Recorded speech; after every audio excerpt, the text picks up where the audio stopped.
Jumpa dia pun apa naik segan kan. Sebab tu saya sendiri mengalihkan anak-anak saya start dengan politeknik.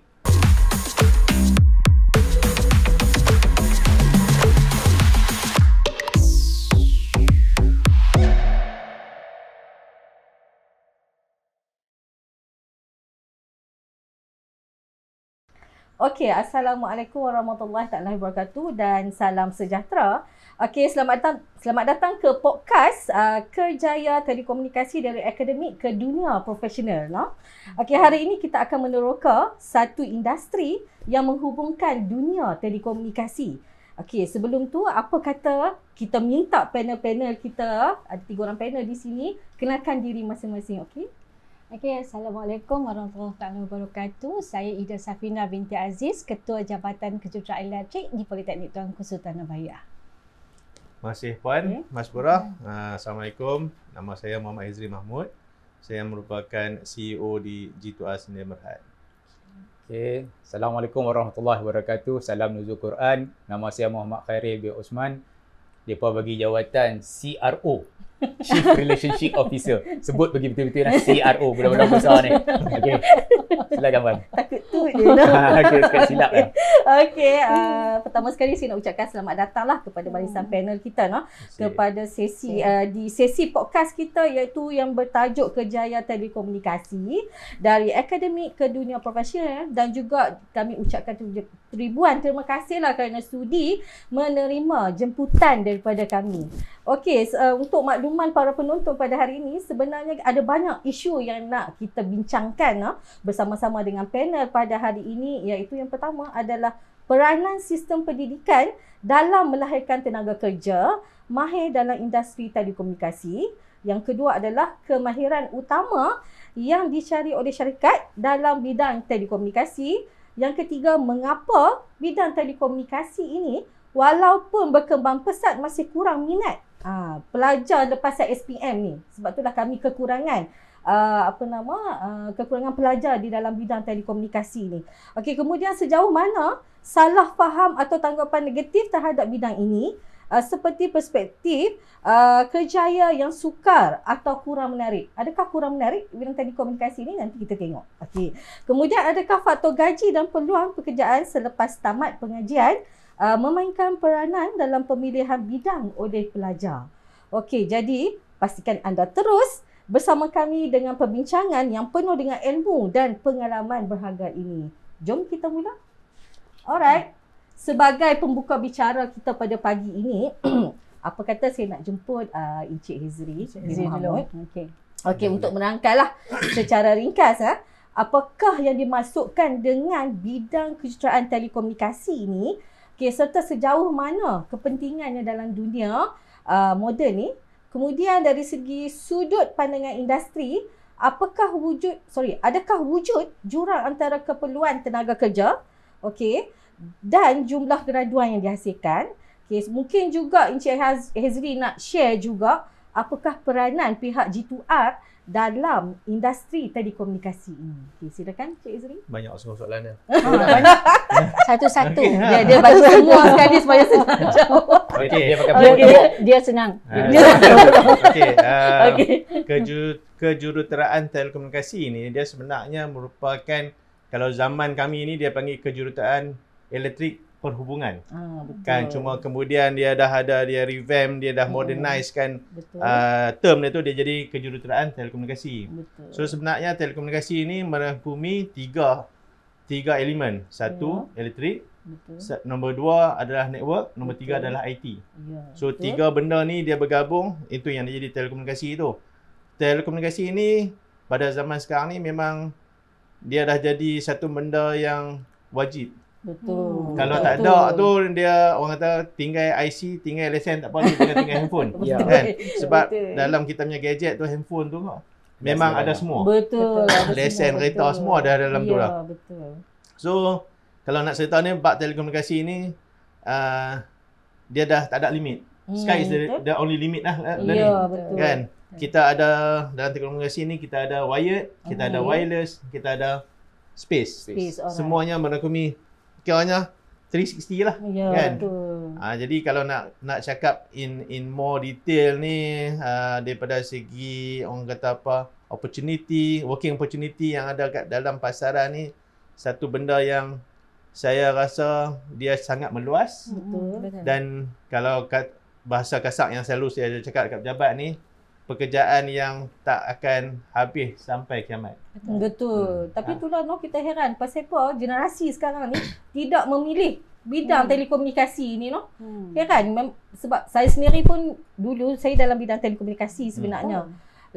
Sejak daripada saya sijil, saya adalah ex-alumni Politeknik sebenarnya. CJ saya memang CJ diploma keraan komunikasi dulu, perhubungan dipanggil dahulu. Diploma pun sama dan saya kerja pun dalam bidang, saya pernah kerja di industri dalam bidang telekomunikasi.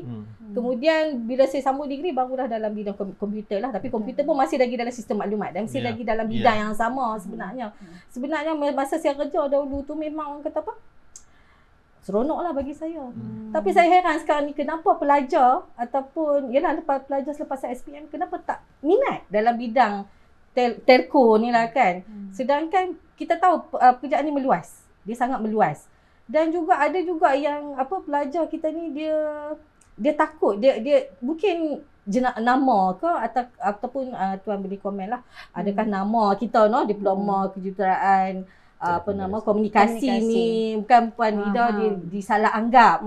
Mungkin dia assume itu adalah meskom, baca berita. Apakah pendapat di segi industri lah? Adakah sesuai nama tu ataupun dia tak ada isu pun? Saya rasa tak ada isu. Sebab bila orang sebut pasal dalam telekomunikasi ni, macam saya katalah, yang saya rasa yang mereka tak berapa nak berkenan dengan telekomunikasi ni sebab mungkin kerja-kerja yang mereka duk anggap tu adalah kerja yang mereka kena buat di tengah panas. Betul. Tarik kabel tepi jalan, naik lori apa semua tu kan. Betul, panjat-panjat. Dia dalam kategori 3D itulah. Dangerous, difficult, dirty. Betul. Betul. Kan? Yang tu untuk fiber. Tapi sebenarnya telekomunikasi ni macam-macam. Kan kita benda tu is one off. Dia ada lagi 1000 lagi kerja yang di belakang yang kan. Ada yang duduk dalam orang kata peti sejuk pun ada. Yang tu orang tak tahan juga sebab dalam macam server room kan yang sentiasa at least aircon 24 jam minimum 18 degree punya ni lagi teruk kan. So mungkin daripada segi pendedahan kepada orang pelajar-pelajar ni kurang sebab bagi depa zaman sekarang ni mungkin depa nak kerja senang kan, nak jadi tiktokers ke, nak jadi kan youtubers ke, yang tu lah kan kebanyakannya kan mudah mudah nak dapat kan. Mungkin approach kita bila kita nak memperkenalkan industri tu kita nampak agak kasar kan, mungkin kita nak kena buat iklan yang lebih enjoyable. Macam mana bila kita nak buat marketing tu kan, at the end of the day hampa akan jadi macam ni. Lah bidang telekomunikasi ni depa nampak kalau budak-budak kata, saya tanya anak-anak menakan hak muda-muda ni nak buat apa telekomunikasi, buat apa? Jual phone. Jual handphone kan. Dulu zaman kita memang macam tu kan. Jual handphone. Kalau segak tu tak apa, agak jual handphone. Kalau tak apa segak tu payah nak laku. Tapi kita nak kena rebranding lah. Rebranding Mungkin banyakkan pendedahan lah kot. Pendedahan industri ke apa Nida sama-sama. Kami turun sekolah tapi mungkin mereka tak nampak. Mungkin kita bawa esok Cik Ye, boleh lah. Bayar lebih sikit lah. Tak ada masalah. Masa tu kita boleh pergi makan. Nak pergi tak mungkin. Mungkin Cik Ezri mungkin nak terang sikitlah apakah peranan ni G2R kan. Dalam bidang telekomunikasi. Mungkin orang tak tahu lagi apakah G2R ni. Apakah peranan syarikat G2R ni sendiri. Sebenarnya G2R ni ditubuhkan, saya cerita background sikit dalam 2010. So memang kami ni antara orang syarikat telekomunikasi yang berpengkalan di utara. Kan kami ni pula orang kata niche kami ni adalah kami ni banyak buat solution di dalam bangunan. Kami panggil in-building solution. Yang mana di pasaran ni di market Malaysia ni tak ramai. Saya boleh kata kurang pada 10 lah kot kan. And we are the one and only Bumiputra company yang bertapak di utara yang buat benda ni. Dan bila walaupun kita bertapak di utara, tak bermaksud kita buat di utara saja. Kami masih travel ke seluruh pelosok Malaysia ni. Dan juga kami pun ada pergi ke negara-negara yang dalam Southeast Asia ni. Kan Filipina, Singapura, Indonesia pun kita akan kita cover. Jadi kat situ tu yang kata kalau depa nampak benda yang tadi tu satu benda yang 3D tadi tu, dirty, dangerous semua tu. Sebenarnya IBC ni, in building ni dia tak macam tu. Dia buat dalam bangunan, sejuk, tak kena matahari, kelap-kelap putih je. Sebab debu, sebab debu. Sweater. Sebab debu betul. Jadi saya berpendapat bahawa kalau kebanyakan company yang ada semuanya berpengkalan di KL. Saya cuma nak buka satu dimensi baru, buat benda satu company yang base di Northern, tetapi orang kata apa, better than yang di KL. Alhamdulillah saya rasa setakat ni dapatlah kot kita bermain di padang yang sama lah. Bermain. Kan? Dan kami juga dapat beberapa recognition daripada beberapa agensi kerajaan yang mengatakan depa orang kata apa, feel kami punya standard tu tinggi. Kan. Jadi kalau Puan Masburah tanya saya apakah yang kami boleh lakukan, adalah sebenarnya kami nak mencungkil sebanyak mungkin orang kata apa, bakat-bakat especially yang ada di Northern ni, daripada depa berpendapat kalau nak kerja bahagian telekomunikasi ni kena pergi KL. Kan. Jadi tak apa, duduk di Sungai Petani. Habis kami di Sungai Petani, duduk di Kedah, belajar di sini. When you think that you dah boleh pergi to the next level, then you go. Kan. Jadi facility apa semuanya. Jadi orang kata apa, depa ni kalau nak pergi keluar ni dia dah tak jadi jakun lah. Masa Kedah dia tak jadi jakun, tak jadi perak dah lah. Tak jadi perak dah lah kan. Jadi at least biarlah orang tahu whatever product coming from G2R ni is good or better lah kan kat sana. Itu to top up sikit, kita ada ex-staff. Alright. Ex-staff yang bila memang depa venture buat depa punya company sendiri lah. Dia create depa create depa punya sistem. Dan kita tak halang. Betul. Dan even depa kadang-kadang depa still refer pada kita. Depa refer pada kita, lepas tu depa nak tanya apa-apa lah dengan bos sendiri pun. Sebab bagi kita bila depa berjaya keluar daripada kepompong di G2R di sini, depa dah jadi ramah-ramah, depa boleh terbang sendiri. Betul. Jadi alhamdulillah lah kita boleh melahirkan satu lagi entrepreneur ataupun satu lagi usahawan bumi. Jadi kami ni di G2R ni nak top up sikit apa yang bos kata, kami lebih kepada sort of penyedia latihan. Penyedia latihan. Apa yang depa belajar, kadang-kadang yang mai tu klasik case kami ni ada budak kami yang mengaji bahagian nursing. Bahagian nursing. Jururawat. Kan? Dia mengaji nursing tapi main duduk dengan kami, train, kena taruh apa semua lebih kurang. Dia pun certified designer lah. Certified designer. Dia boleh design. Sampai lah ni bila nak kena patah balik finishing, dia pun dah dudak-dudak dah pula dah. Dudak-dudak pula dah. Yelah kan. Sebab dia lama kot dalam jadi bidang benda tu. ni sebenarnya minat. Telco ni is minat sebab dia tak ada limit. Betul. Telco ni minat. Mungkin pihak G2R pun sama kot. Maksudnya bagi peluang, tak kisah. Kami bagi as long as nak apa? Dia nak mengaji. Nak mengaji, okey. No? Dan kita menerapkan nilai supaya budak-budak kita menjadi kreatif. Kreatif and critical. Kita tak mau management dictate. Umur kita 50 dah kot. Yalah. Dan bakar dinosaur dah. So hak yang baru-baru ni, hak lagi nyanyi lagu Gen Z ni, depa tak mau dengar cakap kita. So kita bagi depa satu freedom untuk they make their own decision, tapi kita guide. Itu yang penting. So that baru telco dia akan evolve. Contohlah kalau kita masih berpegang pada atur hak besar bag dulu kan.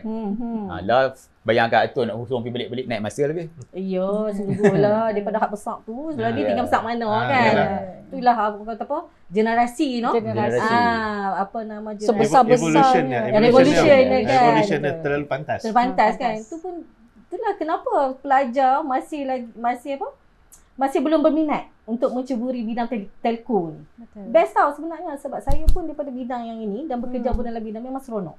Memang seronok, peluang dia memang luas. Kena pula ada G2R ni, company syarikat G2R Bumi Putra ni yang memang open, open lah untuk siapa-siapa mungkin hadir Untuk ke komuniti untuk belajar dekat luar. komuniti kat luar kan yang Involve dalam nak, bidang involve dalam communication. bidang telco. Betul. Untuk maklumat semua, mereka punya syarikat pun memang cantik. Hmm. Memang sangat cantik no Betul, Faida no, kita betul. pernah pergi Sangat dah no. kondusif. Sangat kondusif. Pandai dia up kita. Ayat tak jauh. Ayat tak jauh. Memang cantik lah kampung Lah Bukit ni Tuan pendekatan ni, yang ya. kita buat. Kita kalau boleh nak menggalakkan lebih ramai pelajar ataupun anak-anak muda ni mai tengok sebenarnya. Betul. Bila mereka mai tengok baru mereka faham. Betul. Jadi sebab tu kita engagement dengan college community. Terima kasihlah pada PTSB yang recommend kami. Depa masuk recommend maksud dia masuk dalam Facebook. So budak geng-geng KK pakai telefon lah tanya. Itu depa kata kami tanya depa dapat dari mana maklumat G2R ni? Kami ni duduk cok sebelah Maidin tu. Payah nak cari kan. Betul. Depa kata kami refer pada PTSB punya Facebook. Jadi depa pakai Betul no. Betul. Dan kita sebenarnya tak ada halangan benda-benda tu kecuali jangan main pada hari raya pertama lah. Hari pertama kami tutup kan. Hari-hari lain buat surat elok-elok mai. Ini insya-Allah dalam tengah bulan 5 ni alumni Puan Mas lah, Polimas akan mai. Polimas Polimas akan mai. okey, Kita buat okey. engagement dah. Oh. So kita most welcome. Yalah. Sebab bagi kami tetamu tu mai bawa rezeki satu. Betul. Yang keduanya kita perkongsian ilmu tu akan berlaku. Ya, betul. Nak jumut apa sangat kan. Betul. Mereka mengaji bahagian lain dah, kita ada mengaji bahagian lain lah. Betul. Itu saya setuju no. Dia sebenarnya collaboration ni bila ada satu politeknik terlibat collaboration Ya. dengan satu industri, dia sebenarnya membuka ruang kepada politeknik, college community lain lah. Jadi kita sebenarnya nak benda tu berlaku. Supaya impact dia besar. Kami pun tak ada masalah untuk jadi point of reference. Cuma kena susun jadual lah. Yalah, Kan? betul lah. Susun jadual lah. Sebab bagi kita, bila kita bagi ilmu kat orang bila mati nanti, tu lah kot nak tolong. Ingat Nak tolong generate lagi kita punya. Ya, betul. Sebab tak putus amalan tu kan. Tak rugi pun bagi Tak ilmu rugi, ke tak rugi, orang tak rugi, tak kan. rugi. Sebab dia boleh pakai sampai akhirat sampai esok akhirat, ni ya. kan no. Okey, seterusnya kita jemput Puan Ida Safina lah untuk menjawab beberapa soalan lah. Dari segi ataupun dari perspek akademik ni lah. Yang pertama adalah apakah langkah yang boleh diambil untuk menarik minat pelajar SPM ni untuk menceburi bidang telco ni, especially dalam diploma kejuruteraan elektronik komunikasi ni. Yang sekarang ni kita panggil dia sebagai program sakit. Sakit baru belum seram. Sakit baru belum seram. Okey. Kemudian adakah dia kronik ke klinikal ke sakit sikit? Sakit sikit kan. Dia doktor dah explain Dah berubat lah, dah berubat. Dah berubat. So berubat. far ada lagi pelajar kita tak ada langsung nak kata kan. Okey, kemudian apakah institusi akademik sudah cukup mempromosikan program-program untuk menarik minat pelajar lepas SPM ni mengikuti bidang ni, dan seterusnya bagaimanakah kurikulum?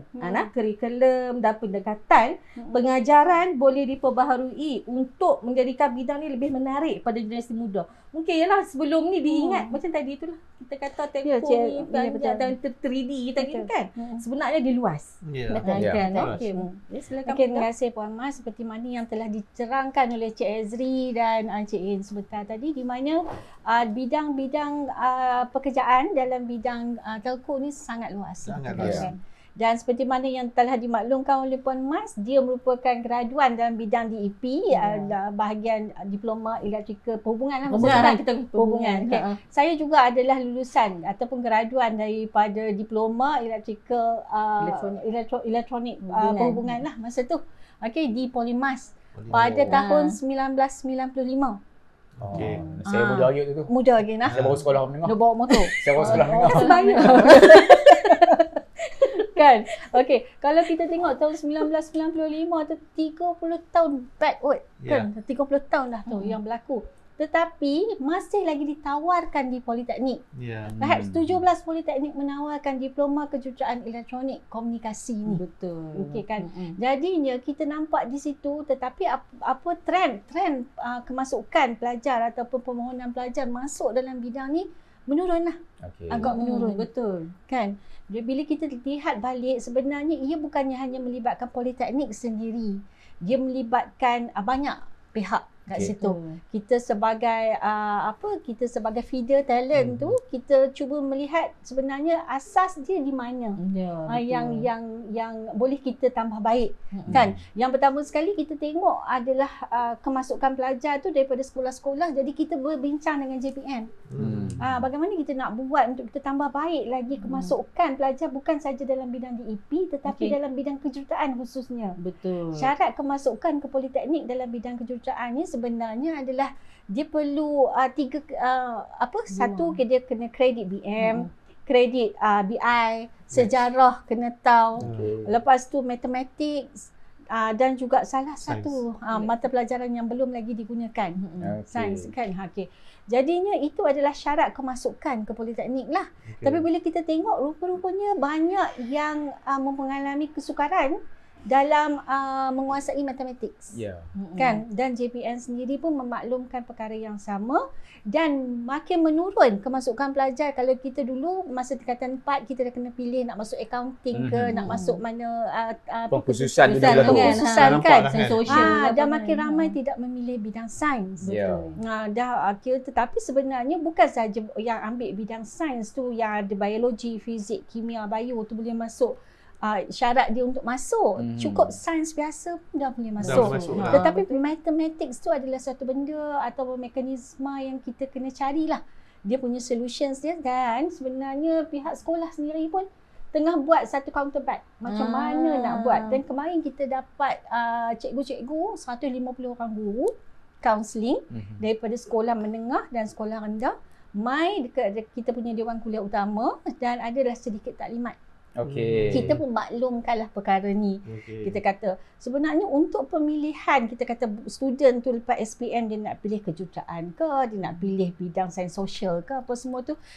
Saya rasa 3 faktor lah. Saya punya personal thinking saya rasa 3 faktor. Yang pertama adalah dia punya minat dalam bidang tu. Yang kita kena kata lah bila kita ada 3 faktor. Yang kedua adalah salary yang dia dapat ataupun ada peluang pekerjaan yang ada dalam bidang yang dia minat tu.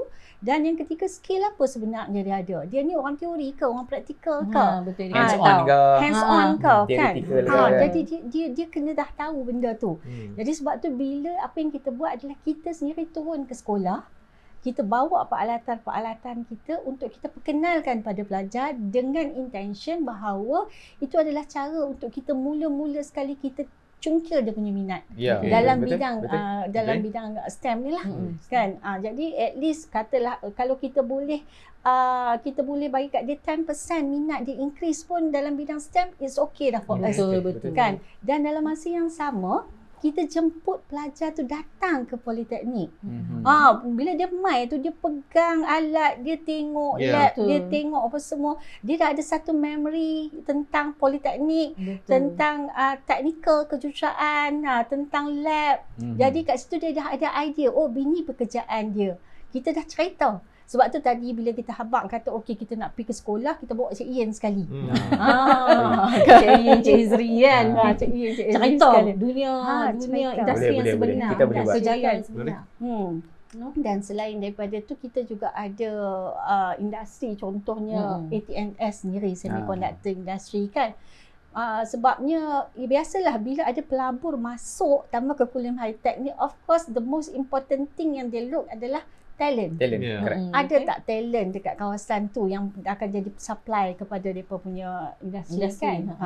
Jadinya mereka sendiri take part. Saya kata industri ambil bahagian lah. Take part, kata di mana turun buat CSR ke sekolah-sekolah rendah. Dia punya fokus ATNS masa that time adalah kita perkenalkan robotik dan dia buat CSR dekat sekolah-sekolah rendah. Sebab dia kata tak ada syarat sama ada sekolah rendah atau sekolah menengah, sebab dua-dua tahap tu sekiranya kita boleh trigger minat mereka dalam bidang kejuruteraan, bidang STEM is good enough kata untuk support kita lagi 10 tahun ke hadapan.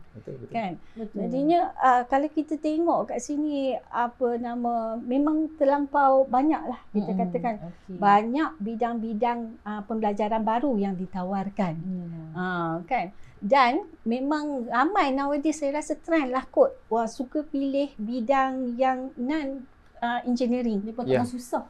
Depa kata Kan? susah betul Susah. bidang kejuruteraan ni kan. Ya. Bila sebut maths saya depa fobia. Ya. Sebab depa rasa anak saya sendiri Ha. bila SPM matematik dia rasa macam takut. Kawan-kawan dia pun takut bila nak ambil bidang sains, bidang kejuruteraan sebab dia rasa macam susah. Sedangkan kalau ikutkan matematik di politeknik kita sendiri kita adalah politeknik matematik kejuruteraan.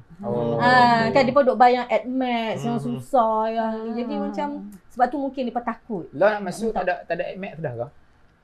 Tak perlu dah AdMath. Tak perlu, tak perlu. Dia Kita bukan maths saja. dia maths So, maths takut biasa. Silap perception. Perception. Sebab yang engineering tu. ni dia nak masuk engineering ni yang wajib kena ada dululah zaman kami ni kan. Maths, fizik, kimia. Kimia. Betul.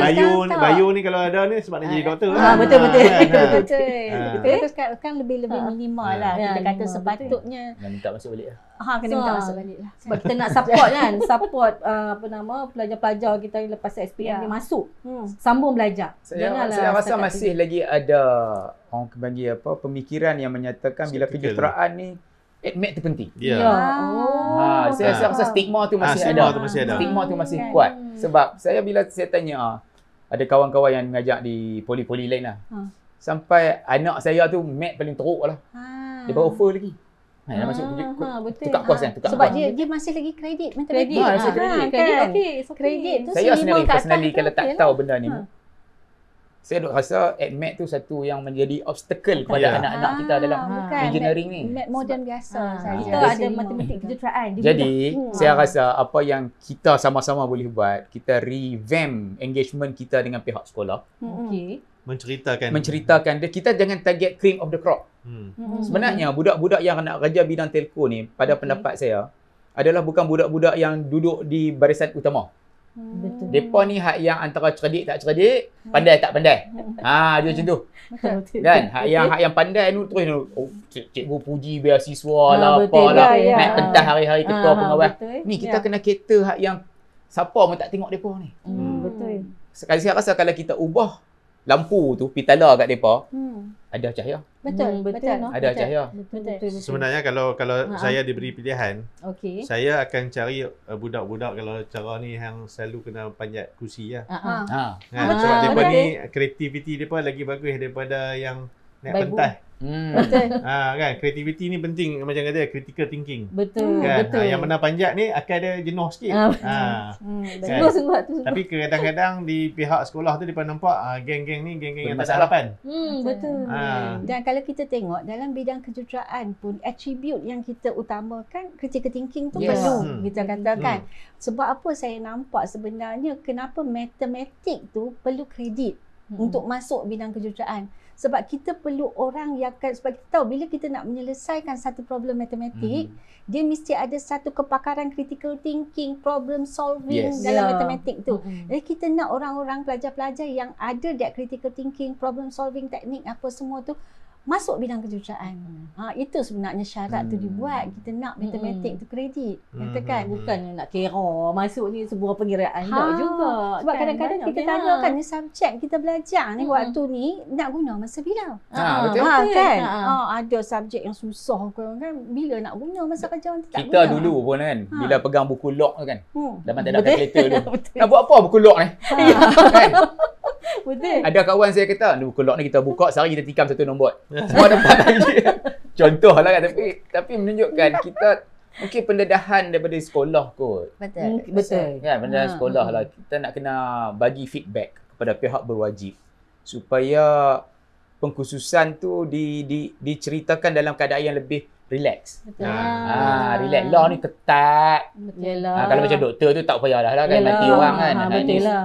setakat nak herot tiang tu pun betul balik lah. Contoh lah kan.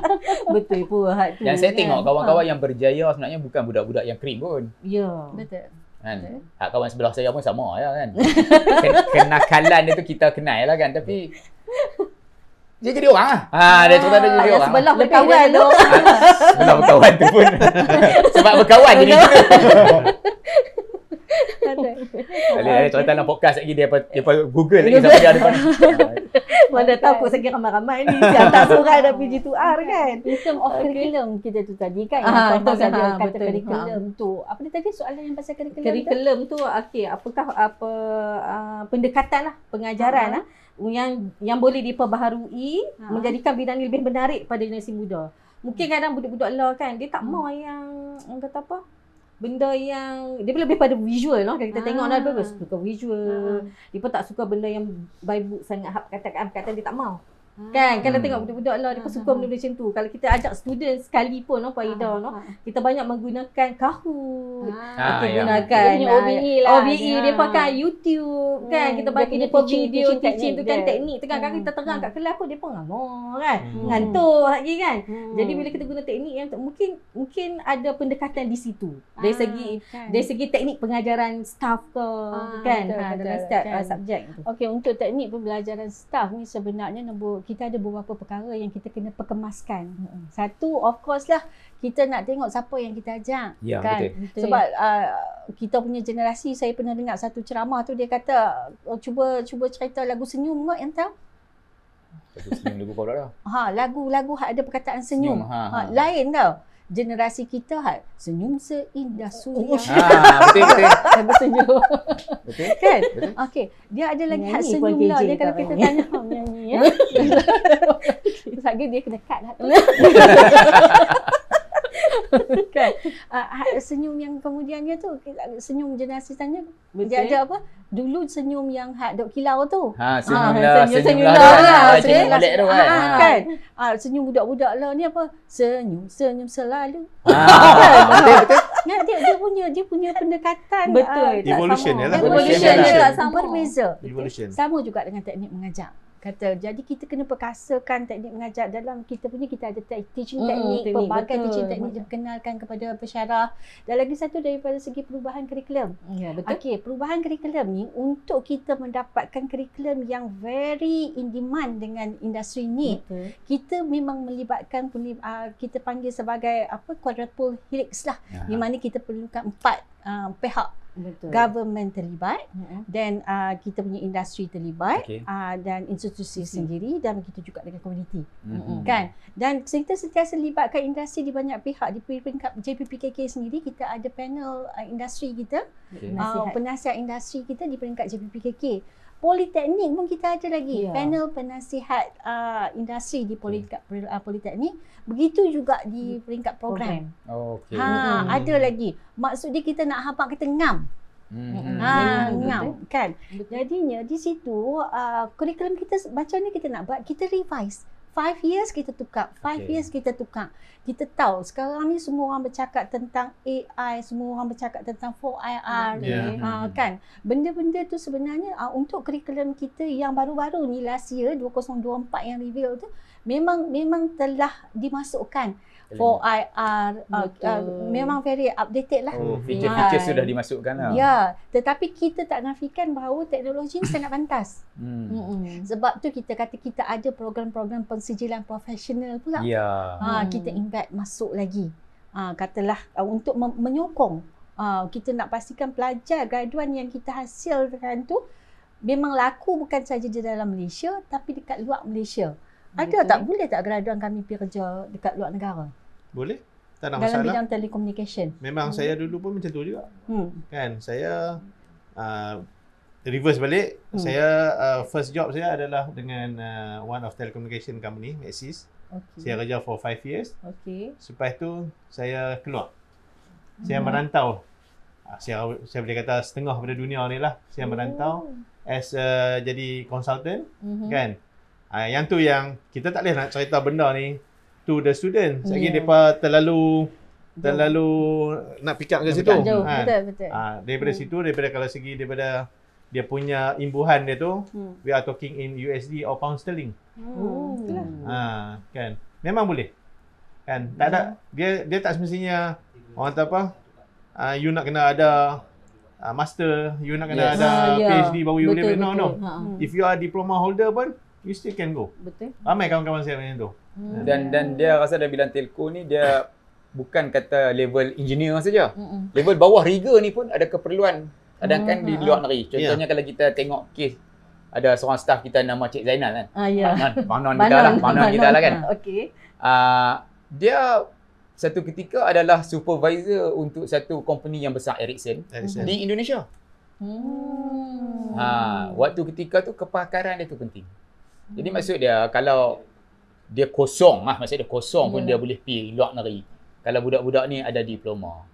Lagi mantap. Lagi mantap. Maksud dia dari segi communication wise, cakap bahasa orang putih boleh sikit lebih kurang kan. Boleh lepas lah. Maksud dia apa yang bila dia bercakap dengan klien tu, klien akan confident lah sikit sebab at least dia pakai refer Experience dan qualification dia. Kita kena ingat dunia Allah ni dunia kertas. Dia nak tengok juga. Betul. Nak tengok juga at the end of the day hang ni mengaji pada kawan dia. So barulah kita boleh buat engagement, barulah kita dapat confident level yang lebih tinggi daripada kita punya klien. Betul. Tapi kalau kita tengok di politeknik sendiri pun di peringkat program, sebenarnya setiap tahun, setahun sekali kita mesti ada aktiviti bersama ataupun bermesyuarat bersama pihak industri, Puan Ida, di mana masa mesyuarat bersama industri tu, pihak industri tu, kita akan revise balik silibus kita. Dia akan semak adakah mengikut keperluan industri. Lagi satu dari segi soalan-soalan pun yang pensyarah-pensyarah ni sediakan tu pun akan disemak oleh industri. Dari segi peralatan makmal apa semua memang sentiasa di update lah dengan pihak industri supaya esok bila graduan kita dah grad, esok bila dia pergi ke industri dia boleh survive lah kan dengan teknologi yang ada tu. Sekarang memang politeknik alhamdulillah lah memang ke arah tu. Dia banyak peringkat lah kan, dari segi dia peringkat JPPKK seperti Ida kata. Kemudian di peringkat politeknik sendiri pun ada, dan juga setiap program. Dan macam JKE, Jabatan Kelab Elektrik, kita ada 4 program, maksudnya kita ada 8 orang panel industri yang menyimak semua. Dan kita amat berterima kasih atas feedback daripada panel industri ni. Melalui feedback itulah sebenarnya kita buat maklum balas ke peringkat atasan, apa yang relevan dan tidak relevan. Jadi kita pun dah dapat, baru-baru ni kita dapat bajet usang lah. Bajet usang sebab ini relevan dengan kita punya plan pendidikan tinggi Malaysia 2025, 2033, 10 tahun ke depan, 2025, 2035. Kita tak nak lagi infrastruktur yang outdated. Kita tak nak lagi PDP alat-alat PDP kita yang outdated. Jadi kita slowly kita tukar. Katakan itu semua sebenarnya terima kasih daripada pihak kepada pihak industri yang bagi feedback kata untuk membantu kita untuk buat penambahbaikan lah. Katakan kena banyak membantulah pihak industri ni kepada PTSB lah, especially dari segi teknologi, dari segi silibus, konten apa semua. Terima kasih banyaklah. Okey, untuk sesi yang terakhir kita jemput Cik Khairil. Cik Khairil. Okey, untuk makluman para penonton, Cik Khairil ni merupakan tulang belakang lah pelaksanaan diploma professional in telecommunication ataupun singkatan dia adalah PDT di mana PDT ni adalah berkolaborasi bersama pihak PTSB. Untuk makluman semua, untuk program PDT ni kita telah mendapat grant sebanyak 144K daripada pihak NCER Kedah, di mana grant ini diguna pakai bagi memastikan staf G2R ni upskilling dan reskilling Terdapat 15 orang staff yang terlibat, di mana pelaksanaan adalah dalam tempoh 6 bulan. Sekarang ni dalam lebih kurang dimulai pada bulan 12 hari tu sehingga sekarang dalam lebih kurang dalam 3 bulan lebih lah. Sekarang ni kan. So kita nak tanya sikit lah Cik Khairil ni, setelah 3 bulan lah program ni berlangsung, okey, apakah maklum balas daripada pihak pelajar? Okey, yang pertama. Yang kedua, apakah kandungan silibus modul yang dah kita bina ni, PTSB dah bina ni, bersesuaian dengan bidang kerja mereka? Okay, dan yang ketiga adalah bagaimana mereka menguruskan masa di antara kerja dan juga kelas. Okey, no? 3 ya? 3 cukup. 3. Sekarang 3 dulu. Sekarang 3 dulu. Cara tanya ni aku ada lagi kan. Okay, first and foremost saya nak minta big credit lah kepada pihak PTSB sebab sanggup suar tengkok untuk buat program ni. Bahasa Kedah dia kata suar tengkok. Nak kena sembelih tak tahu lagi jadi macam mana. Bila kita dapat grant tu, mula-mula pihak NCR tanya siapa dia training partner. Itu yang penting.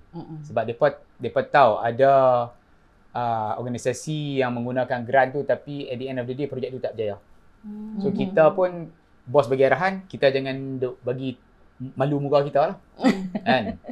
Jadi kita ambil satu organisasi, satu training partner yang memang orang kenal dan tak ada lari. Ya. Politeknik, nak lari di mana kan? Betul. Kalau kita ambil college cap A, college cap B tu dia boleh tutup bila-bila masa kan? Ya.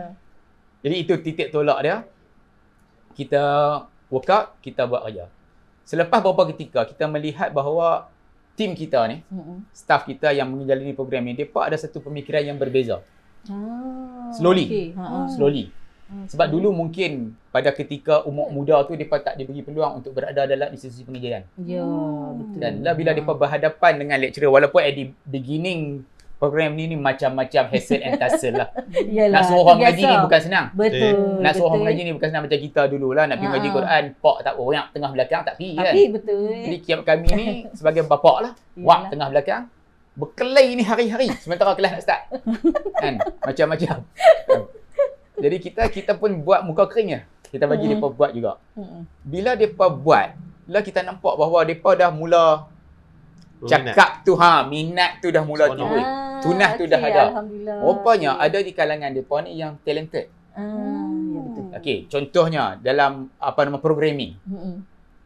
Tak sangka budak-budak tu boleh buat. Panjang. Panjang. Saya dah tengok oi. Yang kita dah monitor dalam WhatsApp group kan. Betul. Betul ke budak ni buat?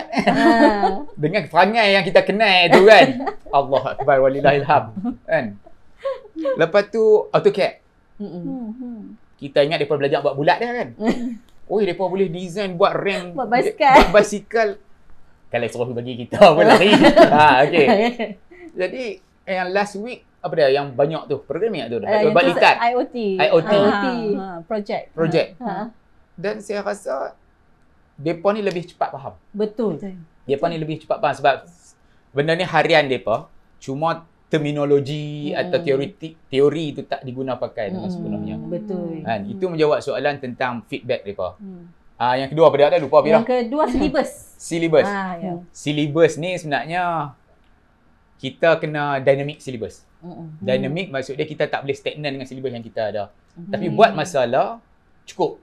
Alhamdulillah. Kan? Kita cukup. Mungkin kalau ada projek untuk tim-tim lain mungkin kita kena tengoklah keperluan. Sebab bagi kami di G2R itu yang kami nak. Okey.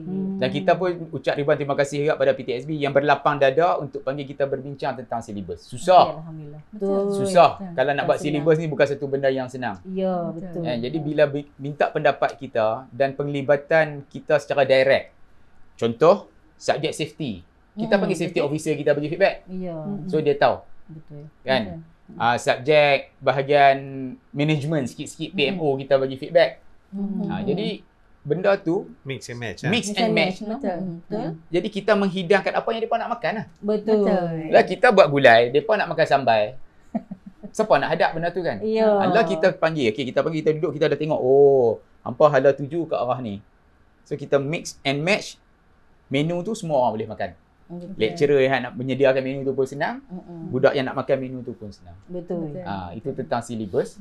Yang Lah kali tua-tua ni depa menguruskan masa tu. Masa ni kita tabik lah sikit. Sebab depa terpaksa mengorbankan weekend depa. Betul. Weekend ni depa tapi dengan dunia moden ni kita boleh flexi mode banyak. Kita allow depa untuk online, kita allow depa untuk face to face kan, macam-macam lah, macam-macam kaedah. Dan saya rasa itu satu pendekatan yang bagus. Betul. Sebab kita nak tunjuk kat depa bahawa menuntut ilmu tu bukanlah satu yang hampa kena main kelas. Ya. Sebenarnya dalam kehidupan seharian kita, ilmu tu berada di kiri kanan kita setiap hari. Betul. Kan, itu yang kita tak nampak. Nak kutip tak kutip. Kita Betul. tengok pak cik tu bungkus buah pelam pun ada kaedah dia. Betul. Kita bungkus buah pelam tiga keping serabak tak penuh lagi. Dia buat pakai A4 je. Contoh. Jadi kita nak kena train dia bahawa sebenarnya hampa ni dah ada ilmu, cuma nak kena kumpul balik pedor bagi jadi satu sijil. Ya. Betul. Itu yang kita tekadkan semangat. Tadah telinga. Suara tengkok. Hampa buat. Betul. Buat. Dan kita tengok pendekatan ni saya rasa boleh guna pakai Puan Ida untuk bila kita masuk ke sekolah-sekolah, bila lecturer mengajar cara santai. Dan saya paling suka pendekatan bila Puan Ida punya kelas bawa mai officer yang bertanggungjawab dengan bidang tu, safety yang ada kan. Betul, DOSH. Jadi dia DOSH. Jadi depa dengar sendiri pada mulut DOSH. Kan? Anak-anak ni biasalah kita beletak haram tak mau pakai pun. Penggunaan bahasa yang tak kasar ni kan. Macam tu lah. Tapi kalau kata cikgu suruh, cikgu ni semua betul ya. Cikgu semua betul kan.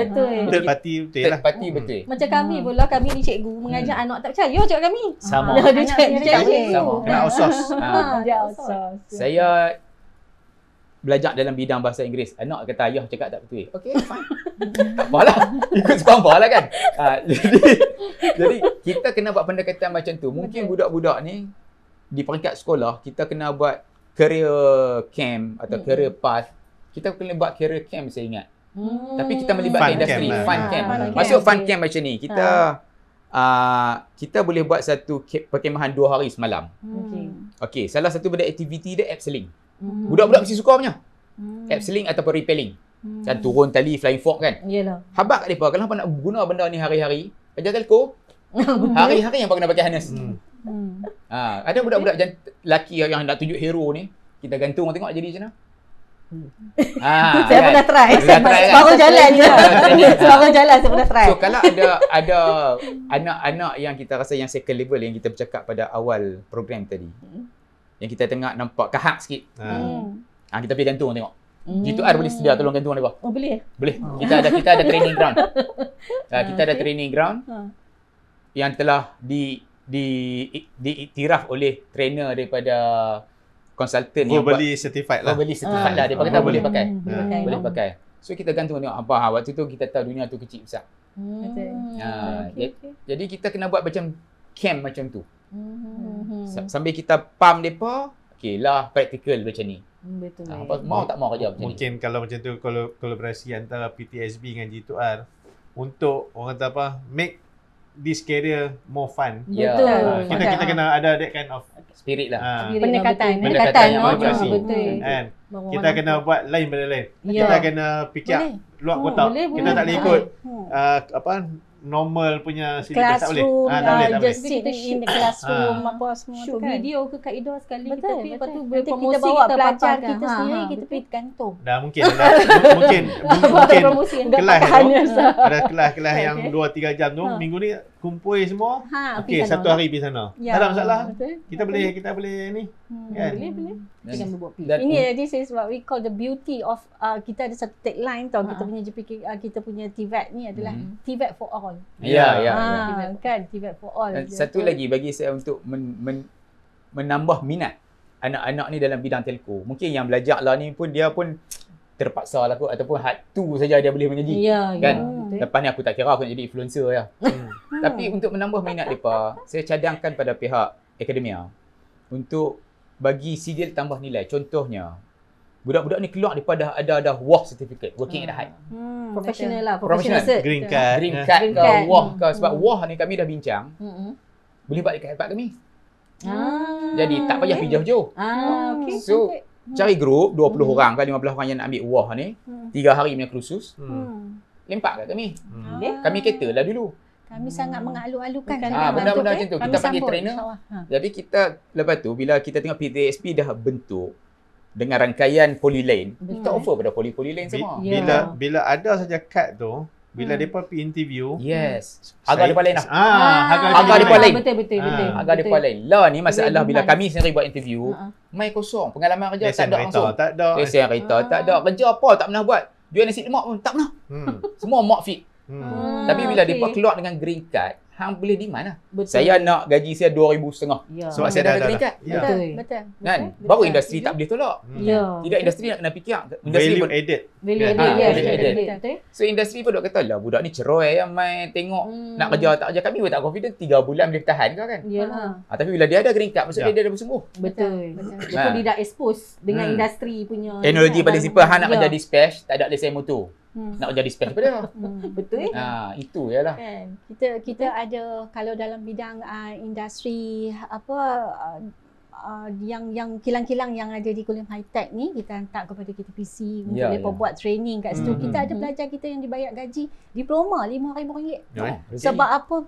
dia punya value Value added added on dah. dia Value punya CJ competency yang dia ambil after dia habis itu. Kalau kata wah tadi kita nak insert masuk, ni kita sangat alu-alukan lah. Supaya itu sebenarnya jadi satu tarikan kepada majikan-majikan dekat luar sana untuk ambil pelajar kita. Jadi kita punya keboleh pasaran tinggi, kesepadanan pekerjaan kita tinggi. Kan? Dan kalau kita tengok dalam industri sekalipun, maybe Cik Hezri boleh correct me if I'm wrong sebab dia tengok on the bigger picture kan. Saya rasa telco di Malaysia ni akan menuju ke satu arah yang lebih besar. Betul. Kita memerlukan talent. Sebab talent lama ni bukan tak boleh panjat. Bila pasang harness ni turun ni nak pakai extend, nak kena pakai akoxia kan. Semua benda-benda tu kan. Tak boleh lah. Tak boleh dah. Dia tak boleh clip dah. Tak boleh clip dah. Pakai extra. Cari turun-turun cari puli duduk tang mana ada macam tu. So kita nak kena budak-budak yang bila kita kata contohnya kalau kita nak deploy lepas ni 6G, 7G. Betul. Tower kita makin lekat. Betul. Lagi banyak. Lagi banyak. Betul. So nak pakai orang. Betul yang sebab kita punya YB Menteri kita Fahmi Fadzil. Ya. YB Menteri Datuk Fahmi Fadzil kan. Kita punya Menteri Komunikasi dan Multimedia lah kan. Memang dia ada satu statement, dia kata negara kita be ready. Dalam tahun 2025 kita perlukan 500,000 orang pekerja dalam bidang komunikasi. Yang kepakaran dalam bidang komunikasi to fulfill networking engineer, cyber security, AI, everything that's lah katakan. Jadi inilah sebenarnya bidang program pengajian yang kita kena polish. Betul. Kita kena wawarkan kepada komuniti di luar sana. Inilah bidang yang kita tawarkan yang patutnya disambut baik oleh komuniti dekat luar sana. Fahmi Fadzil dah kata kita adalah negara yang mana kita ke arah pendigitalan Malaysia. Semua sekali lah. Management ke, daripada segi education ke, dan kita ada jendela. Kan? Jendela apa tak? Jendela tu jalinan digital saya tulis negara. kat situ jalinan digital negara. Dia podcast kita pula begini. Dia bertanya rupanya dia bertanya. Dia tanya dia pun tengok jawapan. Sebab saya pun suka memang suka dekat Dia sebab kita sebenarnya kita ingin melihat bahawa negara kita di bawah kepimpinan yang ada sekarang ni membawa kita nampak benda tu. Kita ada 5G, kita ada ke arah 6G. Kita harap networking kita memang lajulah lepas ni. Betul, saya kata keboleh pasaran budak-budak ni sebenarnya bermula di politeknik. Betul. Saya personally envy. Saya cemburu kepada budak-budak kawan-kawan saya yang duduk di politeknik. Sebab mereka lah ni duduk satu level yang berbeza. Walaupun mereka start dalam kelas dulu taklah cerdik terang mana pun. Betul. Tapi bila mereka tak ada peluang untuk masuk universiti, kita ni konon-konon cerdik sikit lah masuk matrik. Kan? Rupanya, lah ni hampa tu dia. Kita nak pergi jumpa mereka pun naik segan kan. Sebab tu saya sendiri mengalihkan anak-anak saya start dengan politeknik. Saya tak benar mereka masuk politeknik. Matrik, so masuk politeknik lah ambil degree. Okey, dan saya rasa politeknik ni masih kekal relevan. Alhamdulillah. Cuma macam mana kita nak bahasa Kedah kata kalau orang luar tak faham Aeron. Aeron ni bila kita nak masak ni, waktu bila nak tuk bunga lawang, waktu mana nak kena masuk ayak, banyak mana kuantiti waktu tu yang penting. Jadi kita nak kena bagi benda ni dinamik, dan kami di industri G2R lah, pasal industri kita tak boleh cakap. G2R kita nak melihat anak-anak Melayu kita maju dalam industri ni. InsyaAllah. Itu kami punya big idea. Betul. Walaupun kami nak cari makan, sebab itulah kami berterima kasih kepada Politeknik sebab menyediakan PDT ni. Saya nak top up sikit lah pasal jendela ni. Sebab dah tanya pasal jendela. Betul. Saya pun boleh dalam kuarter 3 tahun ni, dia akan ada jendela 2. Kan? Apa beza dia? Dia cuma jendela pertama ni, yang first tu dah siap.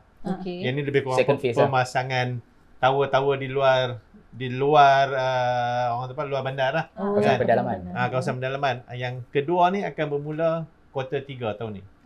Kan? So target dia dalam 2000 lebih tower nationwide. So dia setiap phase tu dia 2000 lebih. Bermaksud apa yang dia buat ni adalah cuma baru nak cater 4G. Belum cater 5G lagi. Kan? Untuk 4G ni dia punya orang kata between one tower tu akan dalam beberapa kilo lah, let's say 5 ke 7 kilo lah. Satu tower. Okey. Bila 5G ni nanti, dia akan jadi 500 meter. Lagi dekat. Bayangkanlah kan, kalau mata kita ni boleh nampak wave, kita akan lari. Betul. Kalau mata kita ni nampak wave, kita akan lari. Sebab kita takut everywhere wave. Betul. Merah, kuning, hijau semua ni. Betul. Kita pun tak tahu nak duduk kat mana. Kita jadi takut. Dah lah tu di tembok kita. Ada kan tembok sini tembok kan. Tapi kita kalau tak ada signal kat phone, kita hingat. Betul. Kan? Saya nak tambahlah sebelum saya serah balik pada pengerusi. Saya pengerusi pun marah banyak kali kan. Tak boleh. Sebenarnya teknologi komunikasi ni adalah satu ibadat. Sebab kalau kita dengar cerita sirah dulu di mana Sayyidina Umar terima arahan daripada Rasulullah. Ingat tak satu cerita di mana Sayyidina Umar bawa askar Islam ni nak pergi perang melalui satu kawasan bukit, tiba-tiba dia terdengar Rasulullah sebut jangan lalu kawasan tu. Seram dia Umar ni. Bila kita kaji balik benda tu wave. Waktu ketika tu Allah bagi dah satu kekuatan, satu mukjizat kepada Rasulullah SAW untuk dia bagi arahan secara maya. Rasulullah bukan duduk kat situ tau. Rasulullah duduk di satu tempat yang remote. Rasulullah bangun di mimbar. Dia bangun, dia tegur, jangan lalu situ, ada musuh. Kita boleh cari baliklah cerita tu, pengisahan. Mungkin nama-nama saya sebut tu mungkin tak kenal, tapi cerita tu ada. Cerita tu ada. Rasulullah bagi arahan kepada panglima perang, Sayyidina Umar ke kali awal, saya tak ingat dah. Tapi jangan lalu kawasan tu. Menunjukkan teknologi wave tu dah ada. Dan satu lagi yang lepas duk kaji lah ni, bila berlakunya banjir besar pada zaman Nabi Nuh dulu, kan diceritakan Nabi Nuh duk panggil anak dia supaya naik atas kapal. Sedangkan anak dia duduk jauh. By logik, hang dengar ribut tofan, macam mana nak keluar anak hang, tak boleh main. So teknologi wave tu dah berlaku waktu tu. Dia kata zaman tu dah ada handphone dan sebagainya. Sebab tu Allah nak tunjuk kalau hampa riak dengan teknologi ni, dia musnahkan dunia ni. Dia revamp balik. Tu antara benda-benda yang new ulama tengah mengkaji. Dan saya rasa benda-benda ni kita kena bawa kepada anak-anak kita supaya dia ada spirit untuk berjihad. Berjihad dengan ilmu lah insya-Allah. Okay, back to you. Okey, terima kasih kepada barisan panel kita Banyak ilmu-ilmu yang kita bincangkan pada hari ni yang orang kata dalam pelbagai aspek lah Ada dalam minat industri, ada dari segi akademik, apa semua kan. Jadi banyak tak rugi kalau para penonton tengok daripada mula sampai habis podcast ni. Betapa bestnya kita berbincang pada hari ni Okey, baiklah, kita pun dah sudah sampai ke penghujung podcast hari ini. So daripada saya dapat simpulkan bahawa bidang kecakapan komunikasi dan telekomunikasi ini menawarkan pelbagai peluang kerjaya, terutamanya dengan kemajuan teknologi seperti 5G, IoT, AI dan so on lah. Banyak lagi lepas ni kan, insya-Allah. Okey, bagi yang berminat, inilah masanya yang terbaik untuk kita melengkapkan diri dengan ilmu dan kemahiran yang diperlukan. Okey, kerana industri telekomunikasi ini sentiasa memerlukan tenaga mahir. Jom masuk politeknik. Especially PTSB. Okey. Jom masuk DEP. Jom masuk DEP, program diploma kejuruteraan elektronik dalam program komunikasi kan. Dan singkatan dia adalah kita panggil dia sebagai DEP. Jom masuk. Jomlah kita memeriahkan PTSB ni. Jom kita masuk DEP, nanti kita boleh berkolaborasi kan dengan kita boleh pi ke company G2R. Tengok tadi macam-macam peluang diperbagi dekat kita, dia nak share dengan kita ni supaya semua pelajar nanti ni dia dah pun di-expose dengan kejayaan pada masa akan datang. Alright, kemudian terima kasih banyaklah saya ucapkan pada barisan panel, Pak Ida Safina, Cik Hezri dan Encik Khairil atas perkongsian tadi itulah. Banyak sangat input yang dibagi So kami berharap sesi ini bermanfaat kepada para pendengar. Jangan lupa untuk terus mengikuti podcast kami di mana kita akan banyak lagi perbincangan-perbincangan yang menarik selepas ini. Siri 2 bila? Siri 2 insya-Allah nanti kita tanya pada kita punya penerbit lah Okey, sampai jumpa dalam episod yang seterusnya. Assalamualaikum warahmatullahi wabarakatuh. Assalamualaikum warahmatullahi wabarakatuh.